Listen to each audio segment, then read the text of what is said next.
Namaskar, dear devotees and friends. Today is the first Saturday morning of the month. We will study the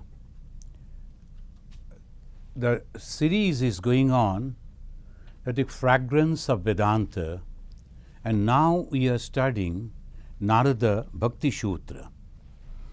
This is also the part of the Vedanta. Vedanta, the moment we say Vedanta, mostly we feel that or mean it as the Advaita Vedanta. But in reality, the Vedanta has three: Advaita, Vishishtadvaita, and Dvaita. And now we are discussing about the Dvaita Vedanta, which is dualism and devotion. But the devotion is so great. We will discuss that. Before that, let us remember the God, salutation to God, and then we will start.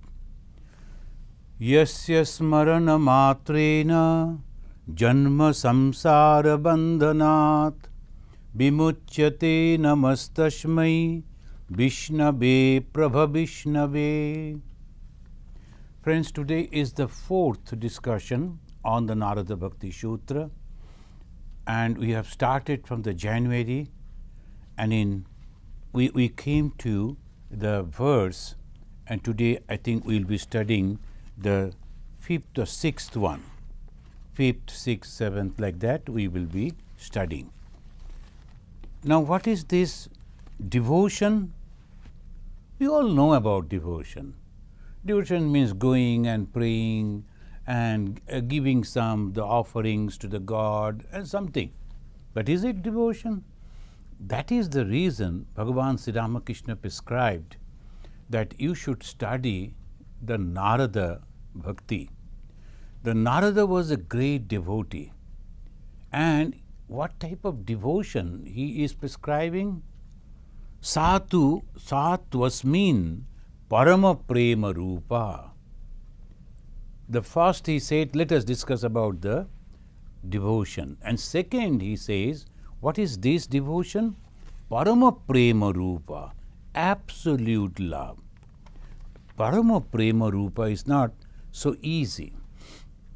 When we use the word parama, it is the absolute, supreme. Prema means a complete dedication to the object of love. And in exchange, nothing we can accept or can expect even to accept that. Nothing. So that is called prema. The one way it is going on moving. Parama prema rupa. And we have discussed all this. We won't discuss, I am just mentioning. And then what is the characteristics of the love, devotion? First is prema rupa, the supreme, extreme form of love. And amrita sarupa cha.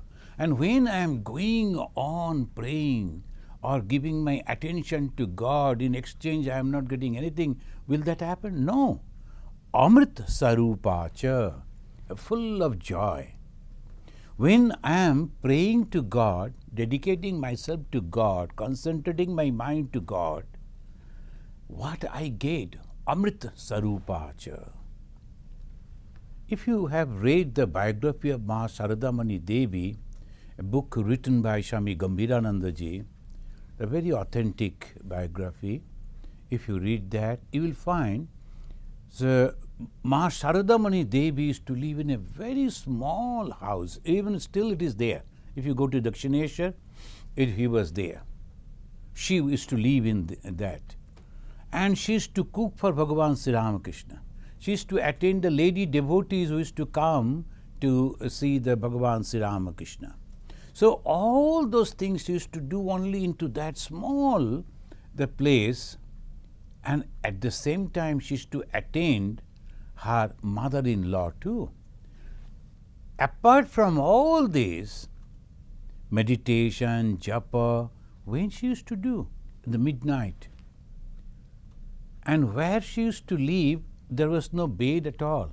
On the bare floor, she used to lie down, and most of the time used to use her hand as the pillow. That was the and for years together. Not that she could come out openly, mix with people, not at all. In those days, the ladies were always behind the curtain. In that, just imagine the condition. But afterwards, she used to say, oh, those days, I used to feel always that I am drinking the bliss, the nectar of bliss. She was all the time so happy. Amriter ghat hridaye bashana thakto. I used to feel that within my heart there's a pitcher full of nectar is there. So the devotion is the nature of joy, not dry devotion. I am going on praying and nothing is. No, that means it is not a true devotion. The love, supreme love, goes towards God, and I also get my filled with the Amrita Sarupacha, filled with the bliss. Then the fourth one, it says, Yam labdva puman shiddho bhavati, amrito bhavati, tripto bhavati. How I will know that my love, my devotion is of the truest nature, the perfect nature, as the highest nature? Yam labdva puman. After having that, a human, a person, siddho bhavati, become perfect.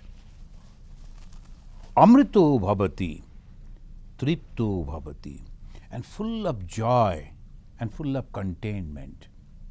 So these are the signs of devotion. Those we are studying the great book that our Narada, the great Muni, and Narada is the champion of the devotees. So we can say that when the Narada is saying, he experienced it, and then only he is saying this, Yam labdva. What is yam? Means the devotion. Labdva, after developing that devotion, after getting that love for God, what happens? Siddho bhavati, becomes perfect. And the perfection, this is also, we should understand, this is a wonderful way they say, the perfection means you will never make any mistake. That is called perfect. You will never, when he is saying something, doing something, you will never make any mistake. Why? As Bhagavan Sri Ramakrishna used to say, if the father is holding the hand of the child, and the child will never falter, he will never fall, because the father is holding. And now the God is holding the hand of the devotee, and he can never make any mistake.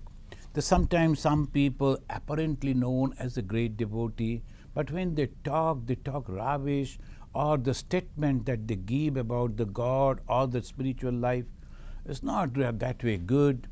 There are a lot of contradictions there. That means he is not a true devotee. But if you check the statements of Bhagavan Sri Ramakrishna, you will find no such thing. Those who know about the spirituality, about the religion, they will understand each and every word that the Bhagavan Sri Ramakrishna said was perfect, no mistake, and for applicable to each and every one. Yam labdva, after the realization, or we can say having developed the love for God, devotion, a person become perfect. Siddho bhavati. And Bhagavan Sri Ramakrishna used to say, the siddha means boiled. In the Bengali they say siddha means boiled. And when you boil a potato usually is very hard, but when you are boiling it, it becomes very soft. So when a person becomes siddho in the spiritual life, his heart becomes very compassionate, full of love, compassion for each and every one, very soft, very kind.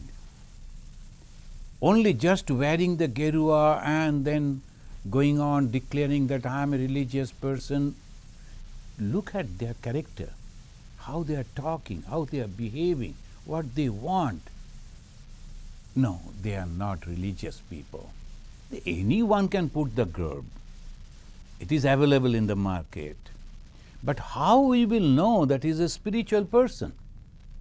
This siddho bhavati. He becomes so kind-hearted, so compassionate, so full of love, so full of sympathy, and so perfect. The siddho bhavati, amrito bhavati.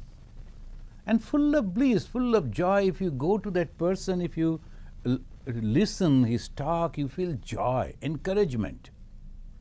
You will never say anything that will put you down. No, never. Always encourages, always encourages.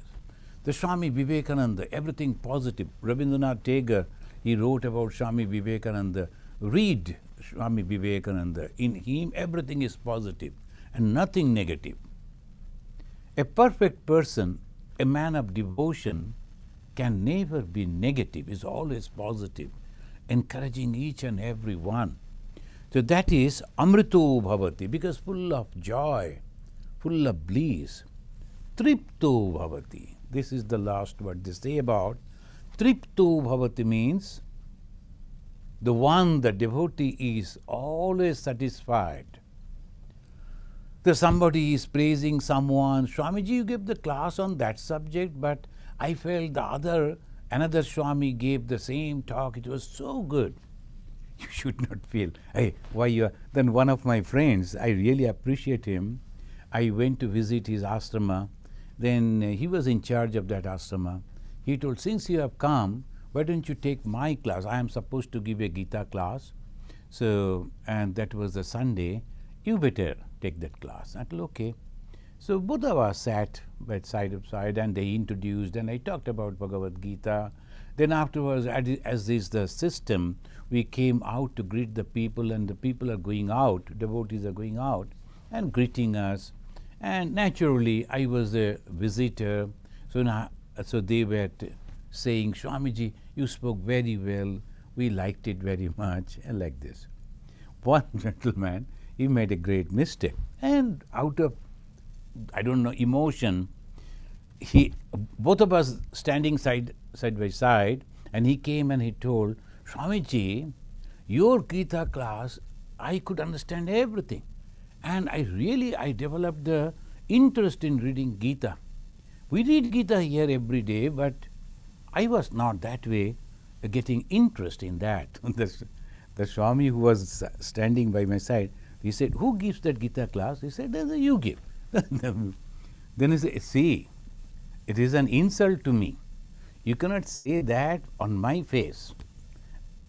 I really appreciated the way he handled that. You know, any human being will feel insulted when someone is coming and talking like that.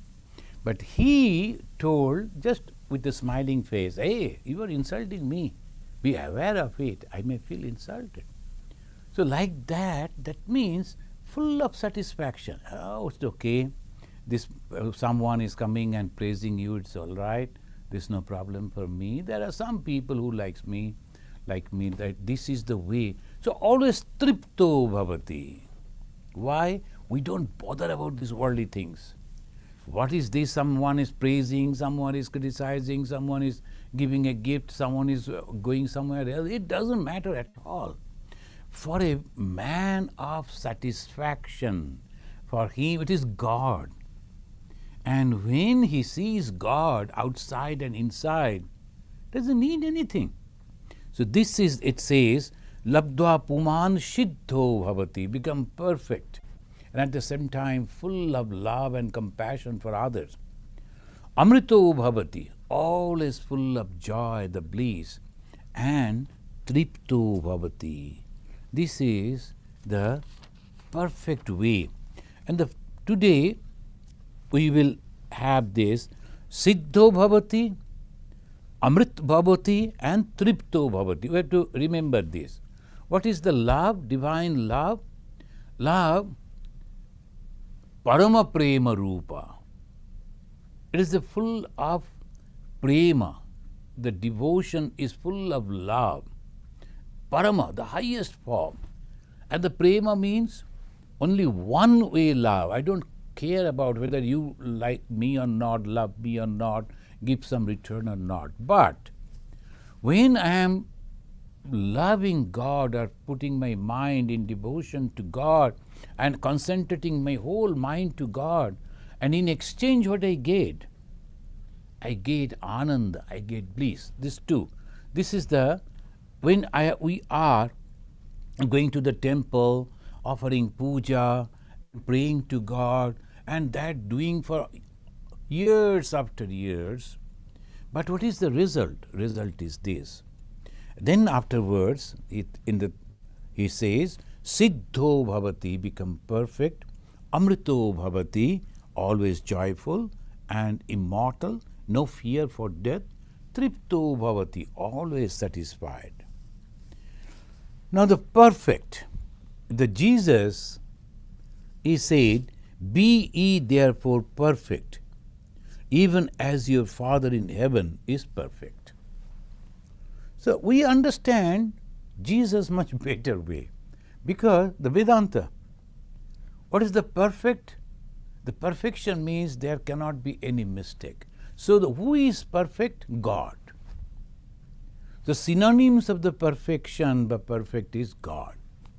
The God is perfect. Now the Jesus is telling you have to realize God. That means in a different way he is telling you should be perfect as your Father in heaven is perfect. That means realize God and become God.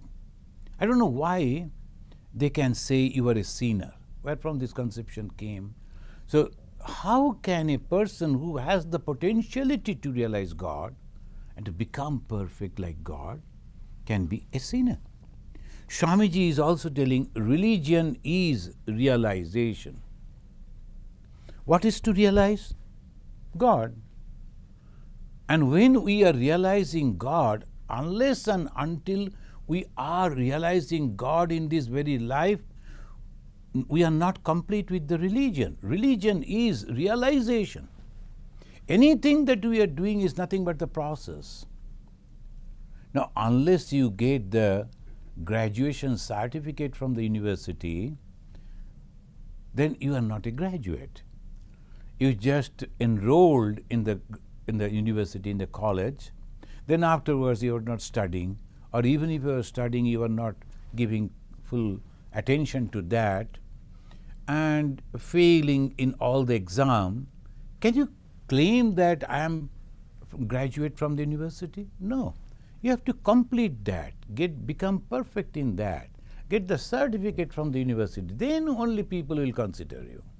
And similarly in the spiritual life, when can you say that I am a spiritual person, a religious person, a devotee? When you realize God. The Jesus said you should be perfect. Swami Vivekananda said you must realize, because religion is nothing but realization. Unless you are becoming God yourself, you are not a perfect person in the sense of the devotion. So this is what they always say. Bhagavan Sri Ramakrishna, as I told you, he said that, they become boiled, like the very soft, very kind. Now, the Amrita Bhavati, immortal. The God is eternal. A devotee also becomes eternal after realizing God. Now, sometimes, what is that eternity? Does it mean that physically we will survive? Oh, that will be terrible. That cannot be. And no one will want that. I should be physically present all the time, all through. That is not possible. And that will be a very peculiar idea. So what do you want? You will find majority of the people, they want that their name should be there. People should remember them. And those like the kings and administrators, they will make the images, big images, and they will place in different places, so the people will remember them. So that is the way they always think. Does that immortality? No. the each and every one like to live, like to immortal, like to be immortal. And now we can say the Lord Buddha, who was almost like 3,000 years, still people are remembering him. Is not that immortality? He realized the truth. And after realizing the truth itself, like the Brahman itself, the knowledge itself, which is eternal, the person also who truly realized became eternal. Like the Jesus, the 2,000 years, people are remembering Jesus. And it is eternal. The same way the great personalities, they are eternal. So that is we can think, but that doesn't mean, eternal means merging with that eternity. And you become eternal yourself. And the drop of water that fall in the ocean become ocean. Similarly, when you go and merge with the God, we become God and we become eternal. That is the conception of the Amrit. That is the Amrita Bhavati. Siddho Bhavati, Amrita Bhavati. So this Amrit means joy, eternal bliss. So in our country, they say there's a story that the ocean was churned and the full pitcher of the nectar was found over there, and whoever drank became eternal. Mainly the gods, they got the opportunity to drink, so they became eternal, etc., etc. So still the people, if they go to attend that function, it is the greatest show of the world, they say, the millions of people will go and thinking that that very moment, if you take a dip, you will become eternal. What is that eternity? It's full of joy. How it is possible when we get the complete conception of God within us? So all the external thing as a ritual that we do, actually inspiring us to understand true purport, true philosophy behind this. And what is that? This body may die. Jesus also died, Buddha died. All these great, Krishna and the Rama, Sri Rama, Krishna, all they passed away, gave up their bodies. But they are living eternally in the hearts of the people. So that is the idea. We should be like that. We should do or think in such a way that people will remember us, or I will be with God and automatically I will be eternal. So this is the eternity, and it is called Tripto Bhavati, the satisfied. As because I have realized the God, no question of anything else. Yam labdva chaparam labham manyate na adhikam tata. In Bhagavad Gita, it says, the 6th chapter, 22nd verse, it says, Yam labdva, after realizing God, cha aparam labham, you don't desire to have anything else because that is completely satisfied. So suppose you go to see your grandson, grandchild somewhere, and when you are going, there is some problem in the ticket and some problem in the flight, and somehow you are reaching over there. And after reaching over there, when the child come and embrace you and sit on your lap, and you are just casually embracing the baby, if someone comes and says, oh, come, I will take you to show you a flower, will you go?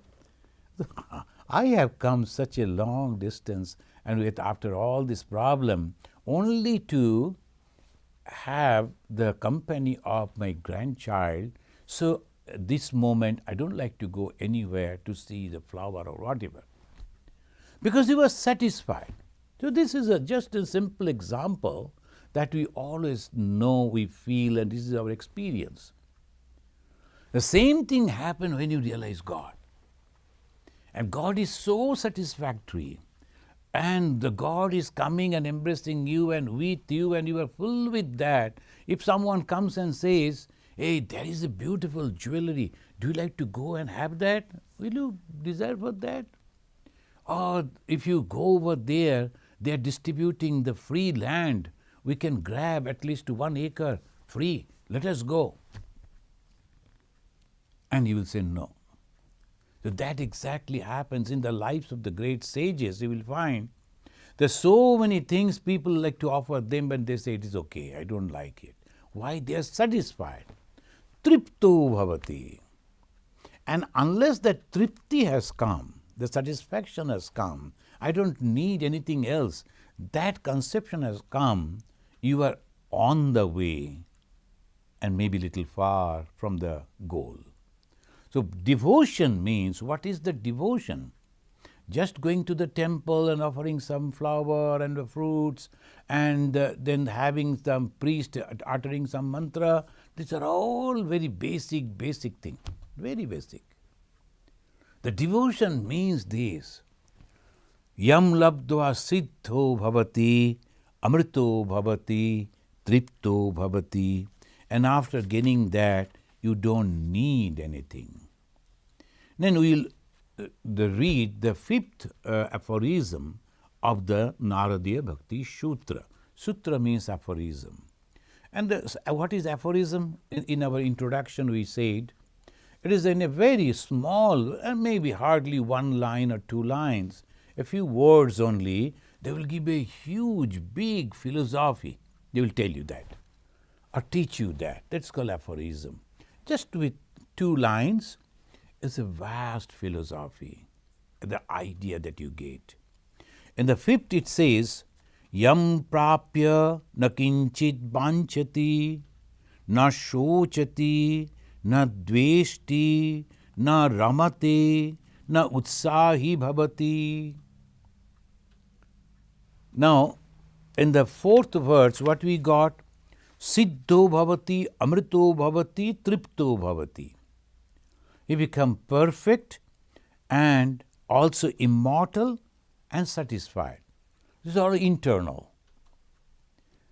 And if you say that I have realized God or I have developed that devotion as the Narada, the devotion, how people will know that? The what you are thinking, that should be expressed physically too. Otherwise, simply the people will go and claim like that. There are so many people, they will be in the name of God, in the name of religion, simply cheating people.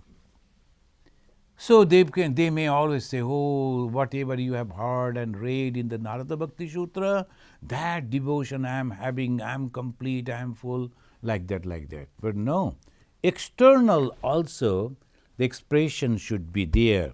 What is that? It's a yam lab prapya, na kinchit banchati. Yat prapya, yat means that. What is that? Devotion. The supreme devotion to God. Prapya, or having or attaining. Now it gives some of the yardsticks.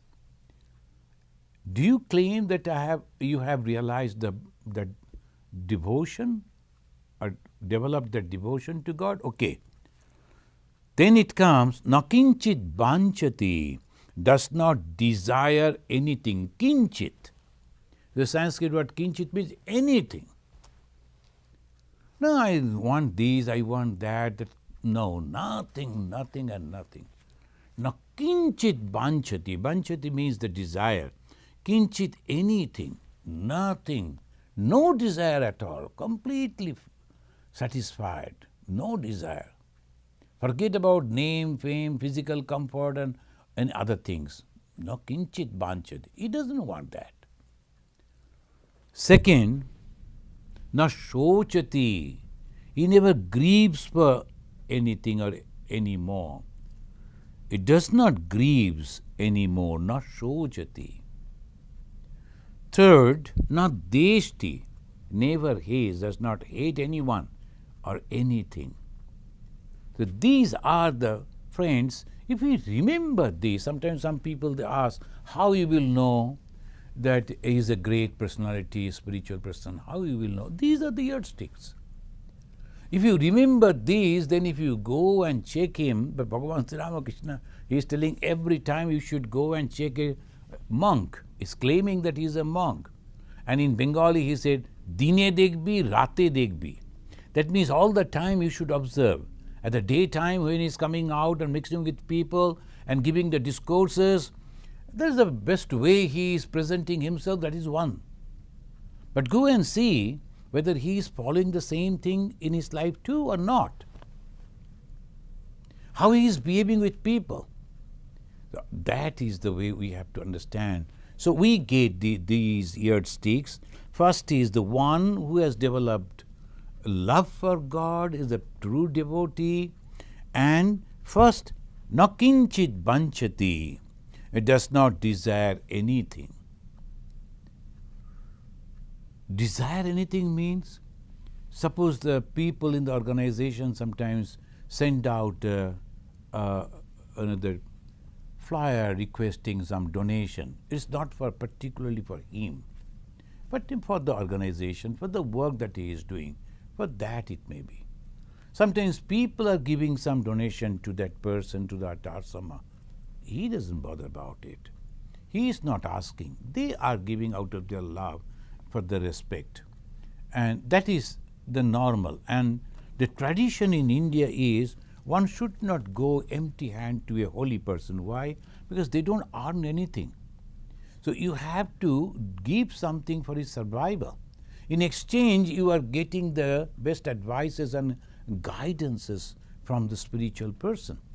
So naturally, you should support. This is the way it goes. Here also in America, after the talk from the pulpit, the father comes and holds his hat, the hat collection, and the people going out from the door, they will be putting something. So that's so everywhere.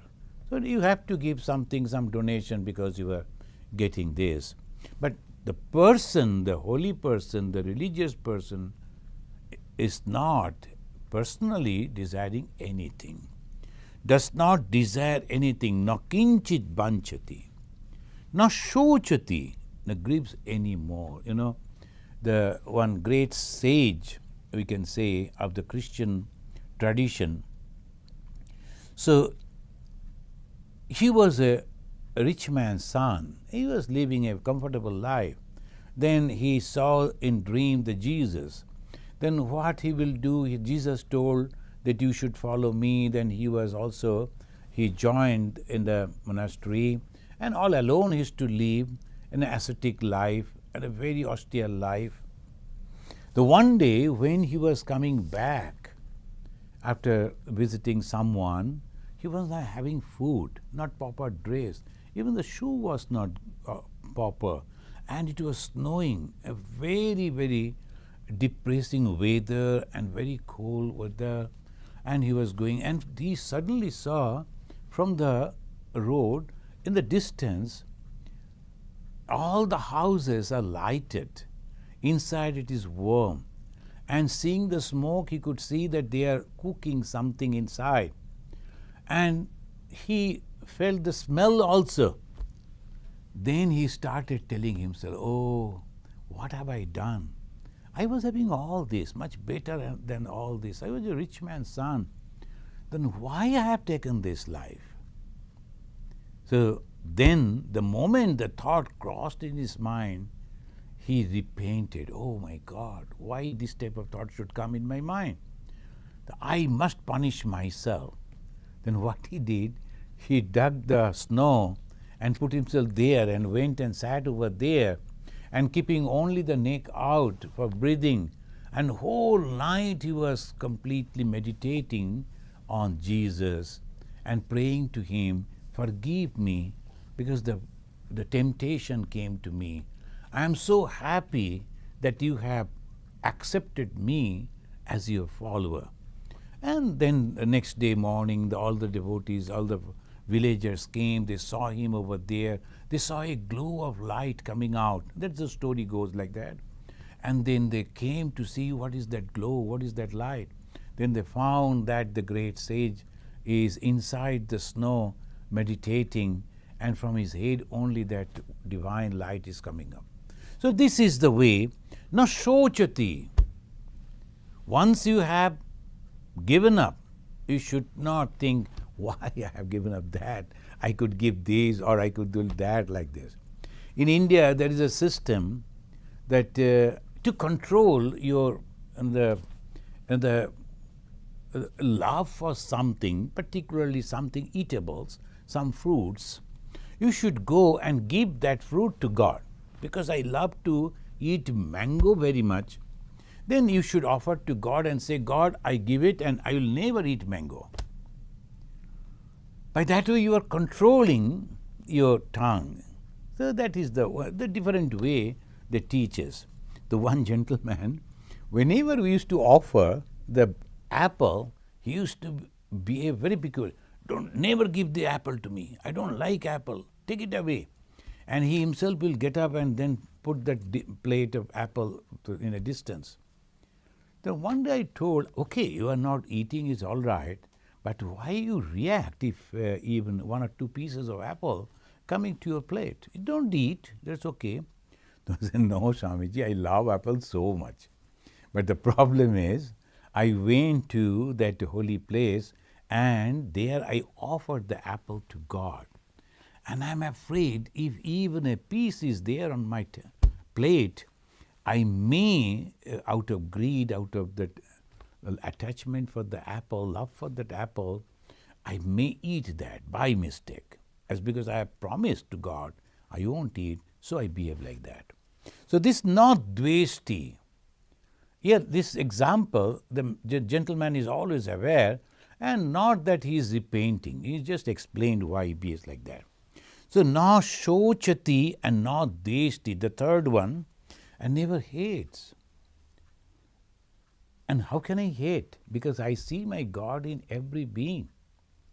So one who is proclaiming that he is a spiritual person, at the same time criticizing others, hating others, and doing something wrong for the others, he is not a spiritual person. He may be an administrator, he may be a politician, he may be a businessman, he may be anyone, but not a spiritual person. That is for sure. Because the Narada Bhakti Sutra teaches us this, and then comes, it doesn't take the pleasure in worldly things, na ramate. In the worldly things, it doesn't take the pleasure. Of course, to survive, you have to take. You have to have the shoe and the coat and because in the cold weather like Chicago, you need all those dresses to go out, but not ramate. Not enjoying, oh, this is my coat is so beautiful and then this, that. Nothing like that. The devotees they give, the followers they give as a token of love, it's okay. But you are not getting attached to that, not ramate. They take pleasure in worldly things. Swami Vivekananda, someone gave a very costly watch. So he was having that watch and he was traveling. When he got down, then the man who was driving that the car, he took the hand of Swamiji and helped him to come out. And then he saw the watch and said, oh, he appreciated that. Oh, you have a very good watch and costly watch. Oh, I think I should have one like this. Swami Vivekananda immediately took out and then gave, you liked it? Please take it. I really don't use it. I don't need it. He immediately, the costly gift that someone gave, immediately gave, because no attachment to that thing. And that is called na ramate, that take pleasure in worldly things and feel eagerness to do anything. He is not na utsahi bhavati. He doesn't do anything out of his own. Whatever is the God is asking him to do, that he does. So what are the external thing that by which we can understand the man of devotion? It says, na kinchit banchati. I am reading the Sanskrit. Na kinchit banchati, na shochati, na dveshti, na means all negative, na ramate, and finally, na utsahi bhavati. And what is the utsaho for? For these worldly things. We should have this, we should have that. He is not having any desire. So obviously, na utsahi bhavati. We had a great Swamiji, he afterwards became the president of the Ramakrishna Mission, Swami Ishatmananda. He was a great scholar. And some of the devotees, when he used to talk, he never wrote any book. But he used to give the talk, people used to, afterwards, much afterwards, they could record it and then they transliterate, and afterwards few books have come in his name. But he never wrote the book. Someone told Swamiji, you are so excellent, the exponents of the scripture, and you are master in the scripture. Why don't you write a book? Then he told, see, my handwriting is very bad. If I write, then I have to go to read it out to the person who has purchased. That's just funny way that he was telling. Then he told, if you write a book, then you publish it, then in the back of your mind there will be, I have to sell the book also. Then you have to go and tell in every assembly, in every opportunity, see, I have written a book and it is not very costly. Please purchase this book. You will be benefited. Do you think I should do that? Those who write the book, sometimes some people, they'll be writing the poems and they send and say, please comment on that. That means you have to read that and then only comment. This is the problem. So this way he used to say, no utsahi bhavati. Other people recorded that. Bhagavan Sri Ramakrishna, he never wrote any book, but the other devotees, they recorded that, then afterwards they published, and it is really beneficial. But that person is not at all. Bankim Chandra Chattopadhyay once told to Bhagavan Sri Ramakrishna that why don't you come to Calcutta and give the lecture? And you say you talk so wonderfully. Sri Ramakrishna said, this is the problem with you, the city people. All the time you think that you should go and give the lecture. It is not the way giving the lecture and inspiring people. You cannot do anything unless and until you have realized. So Sri Ramakrishna said, you must get the authority from the God first. Realize God. Then only you can go and say, and people will listen to you, people will accept those words. So this is the way we have to. A desire, about the desire it says, nakinchit banchati, the desire. Yoga Vasishta, it says, Ichcha matram avidya iha. Ichcha, the desire, is avidya, ignorance. Ichcha matram avidya iha. Desire is ignorance. Tat nasho moksha uchyate. So simple. If you don't have the desire, free from desire is moksha, is liberation. Free from the desire is moksha, it is the liberation. Tat nasho. The moment it is destroyed, what? The desire. You get the liberation. Where from the desire come? Ichcha come. In the Bhagavad Gita, it says that the moment you come in contact with an object and you develop love for that, attachment for that, and that goes on taking your mind down, ultimately destroy it. So if you read that very step by step in the Bhagavad Gita, Sri Krishna is telling. Here also it says, desire, ichcha matram, avidya iha. The grief, that dukkha arise in the mind due to the unsatisfied desire. What is the dukkha? Because of that. So it says, nakinchit banchati, there is no desire. Why? It's completely full.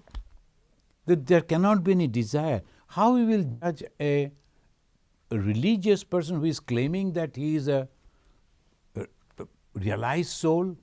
Is he having the desire for anything? That means sometimes we find they're giving the advertisement, this, that. Why this desire? When the flower is blooming, all the bees will automatically come. Bhagavan Sri Ramakrishna said, you need not to go on giving the advertisement. Oh, I am a realized soul, come to me, I will bless you. It is not necessary. So this way is telling the grief, the dukkha arise in the mind due to the unsatisfied desire. Now shochati means that is no more grieving. Why grieving? Because I wanted something, but I couldn't achieve that, get that. So unsatisfied desire bring the grief, otherwise not. If you don't have that desire, whether somebody else is having that or getting that, you don't bother about. I sometimes give the example. Suppose the president election is going on in this country, and all of us, we are there, but suppose someone could not be selected. I am not at loss. I don't feel grief because there's no desire at all. I am not going to be the president. I am not in the run. So why should I be sorry for that? And suppose I am supporting someone wholeheartedly and thinking if then also the problem that comes that way. But spiritual person should be completely aloof from all those things. Because our goal is to develop the devotion to God, devotion for God. So that is the way we should. And then comes the hate, not dveshti. We hate when we think someone is not allowing me to satisfy my desire.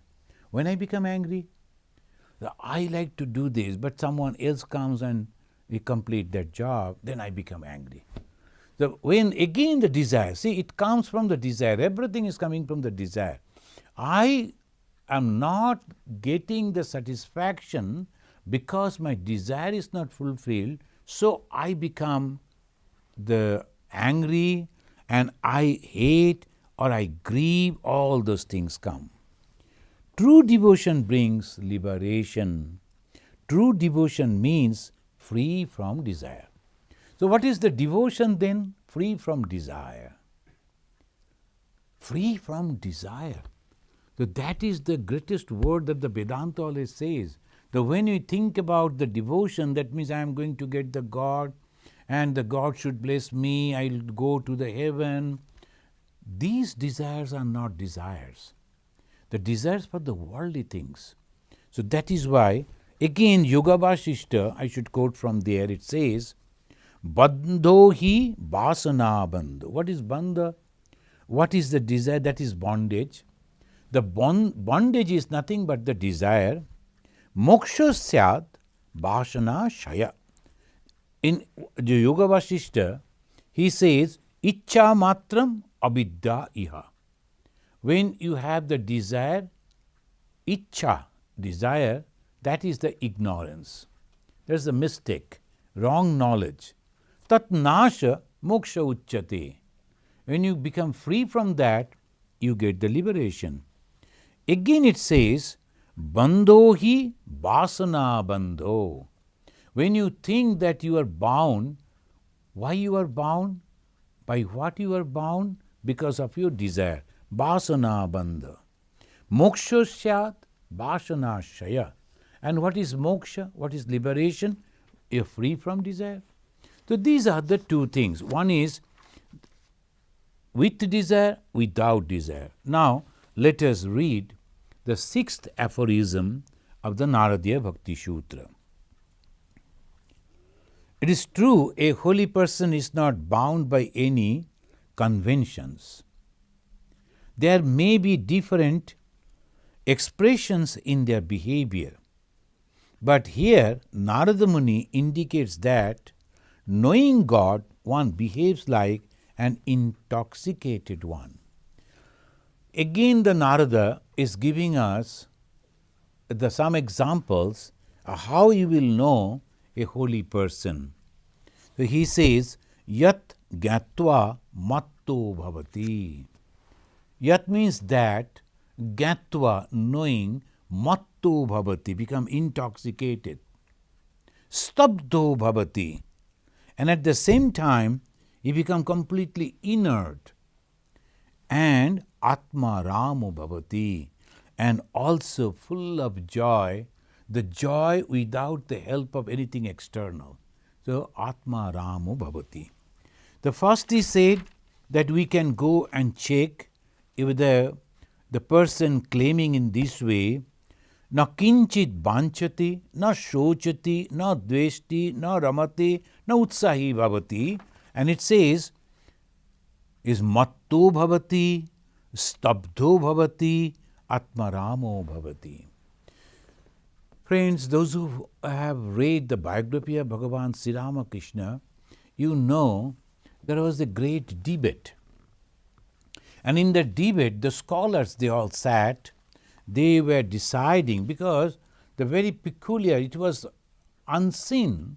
The people, they think about the regard, their religion, they are devoted, that is normal way it goes. Suddenly when they saw Bhagavan Sri Ramakrishna, he a young man, and he is crying for God, and he is praying to God, and the way, if you read the biography, you will wonder, can one pray to God in such a way?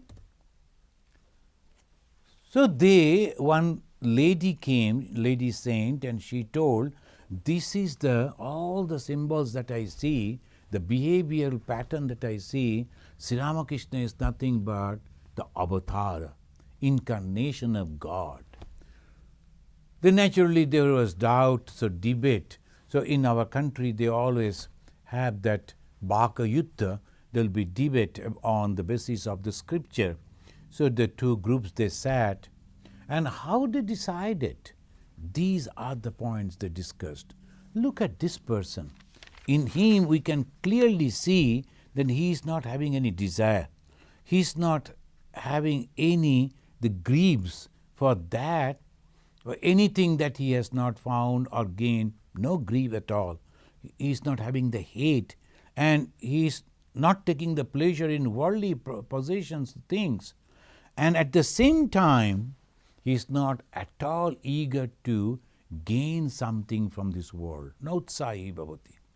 And matto bhavati, stabdo bhavati, atmaramo bhavati. And sometimes Bhagavan Sri Ramakrishna is talking about God, he will get up and start dancing. He will forget all around who are the people sitting over there and what will happen, what they will think. Never care. So that Sri Ramakrishna, that showed whatever the Narada has pointed out, each and everything was applicable in the life of Bhagavan Sri Ramakrishna.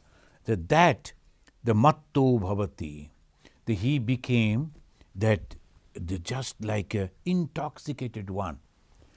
Someone who is intoxicated, they don't care about others. They will be shouting, doing this. So this word has been used. A man with the spiritual fervor, spiritual joy, he is behaving as if he is intoxicated. And stabdha bhavati, sometimes he will be sitting like an inert person. Even the birds will come and sit on his head or on the shoulder. And there is an incident that happened in the life of Bhagavan Sri Ramakrishna when he was meditating. Another priest who was jealous about Sri Ramakrishna, because the owner of the temple, the landlord, he used to love Sri Ramakrishna very much. So he felt jealous, the other one, and he was thinking the Sri Ramakrishna, because how the people they see to others from their own mind, that from the mind's mirror they judge others. As because he was like that, a hypocrite type, he was to show that he is a holy man, religious man before that rich man, the Yamindar, the Mathur Babu, and he was also thinking that Ramakrishna is also doing the same thing to get his favor. But Sri Ramakrishna was genuine, and he was sitting like a stone. And this man, he was carrying the burning charcoals, put one on his shoulder. Can you imagine? The burning charcoal, the touch of it immediately will break your all meditation. But Sri Ramakrishna, motionless, stabdho bhavati, because he was merged with that devotion. When that hot charcoal was burning the flesh, that smell drew the attention of the other people. They came and saved him. But he was not aware. Can you imagine that? Stabdho bhavati, atma ramo bhavati. Why I am giving the example of Bhagavan Sri Ramakrishna? Because all this thing we can see in the life of Bhagavan Sri Ramakrishna. Sometimes he is so joyful, he is having fun with the younger people and making all this. Then suddenly he will become and go into ecstasy and to samadhi, and people will come. Even one doctor was there, Dr. Sarkar. He came and he placed his finger on the eyeball of Bhagavan Sri Ramakrishna when he was in samadhi. If you take the finger to near to your eyes, immediately it will blink. A normal reaction. But when it touched the eyeball of the Sri Ramakrishna, who was in that meditative posture, it was really something he accepted. It must be something special. So that is Sri Ramakrishna. And Atma Ramo Bhavati, he was so happy all the time. There is a Jivan Mukti Gita.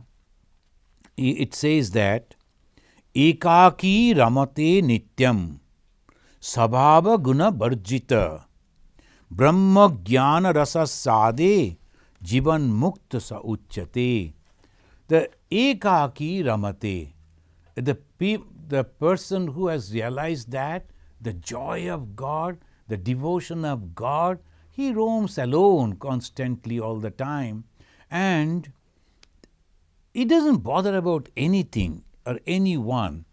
Ekaki ramate sabhava guna varjitaha. Sabhava guna varjita means sometimes when you see some people doing something, we become angry, or that all those things, the three guna, sattva, raja, tama, all those gunas are all dropped.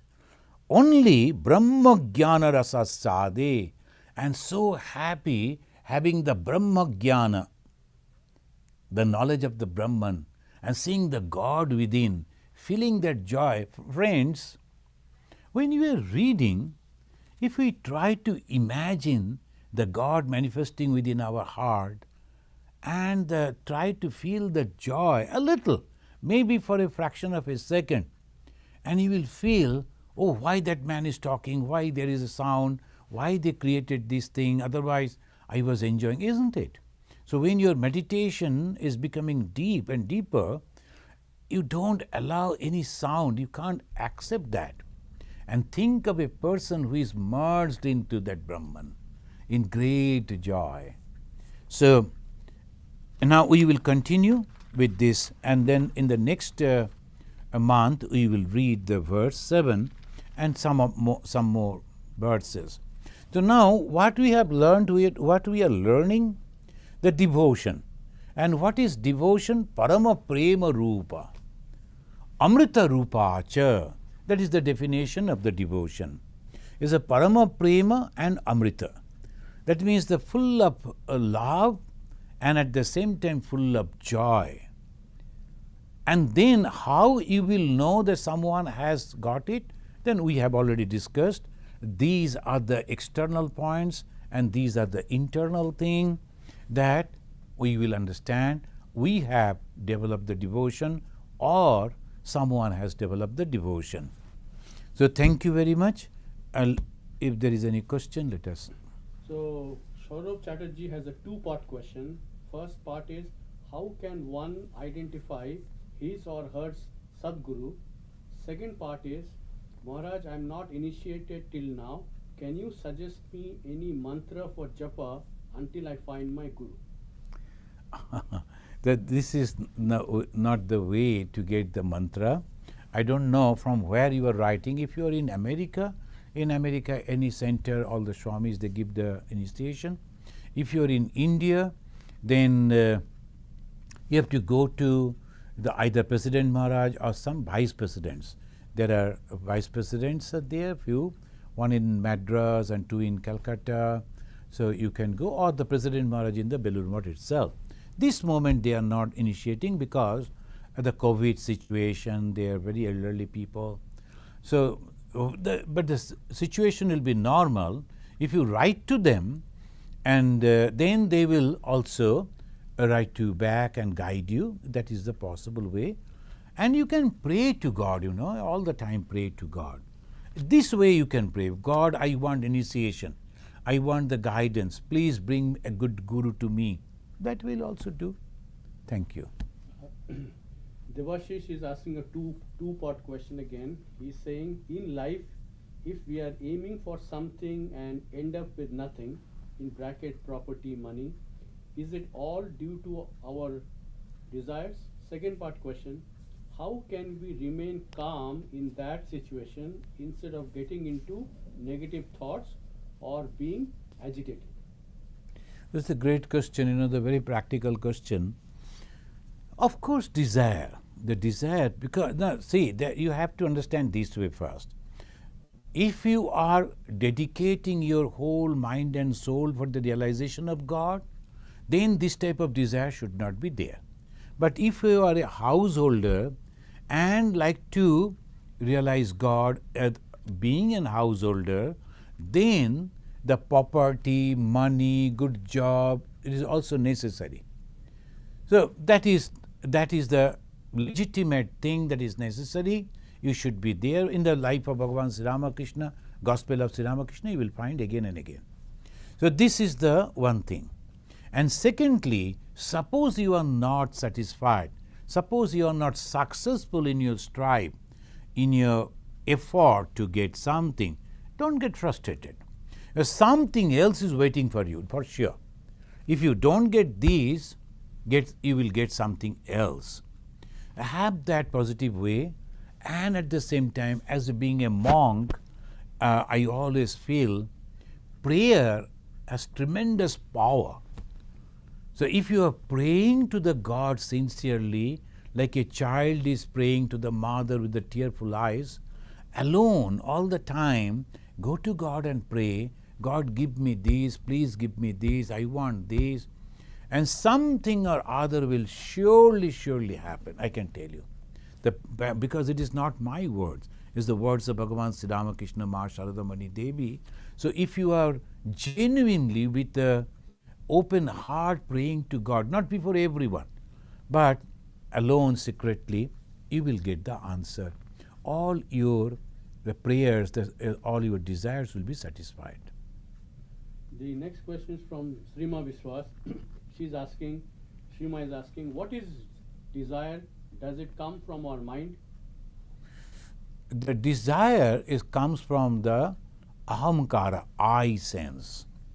When I want this, I want that, you will find that the more we grow, the more our desire changes. When we were small kids, we always used to have the desire to get the company of my mother. I should be with my mother, mother should be always with me. So like this, like that. Then the more we grow, the desire changes. So desire comes with the ego. So that is the desire. Thank you, friends. Thank you for with us. Now let us say 3 times the Shanti and we conclude. Om Shanti, Shanti, Shanti, Harihi Om Tat Sat.